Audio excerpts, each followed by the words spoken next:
যদি বিচার নিশ্চিত করতে হয় অবশ্যই আগে যারা জুলাই গণ অভ্যুত্থানে জুলাই যোদ্ধা যারা আহত হয়েছে শহীদ হয়েছে তাদের বিচার আগে নিশ্চিত করতে হবে। শহীদ পরিবারগুলোর পাশে আপনারা থাকবেন, আহত যোদ্ধাদের পাশে আপনারা থাকবেন।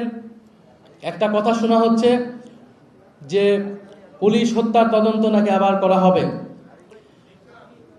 জুলাই গণ অভ্যুত্থানের সময় সেই যে যুদ্ধ পরিস্থিতি যদি বিচার নিশ্চিত করতে হয় অবশ্যই আগে যারা জুলাই গণ অভ্যুত্থানে জুলাই যোদ্ধা যারা আহত হয়েছে শহীদ হয়েছে তাদের বিচার আগে নিশ্চিত করতে হবে।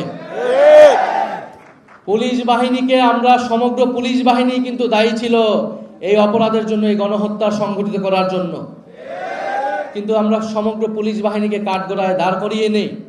আমরা বলেছি যারা অভিযুক্ত ব্যক্তি শুধু তাদেরকে আমরা বিচারের আওতায় আনবো, আর পুরো বাকি পুলিশ বাহিনী যাতে সংস্কারের মধ্য দিয়ে জনগণের পক্ষের বাহিনী হিসেবে আবার কাজ করে।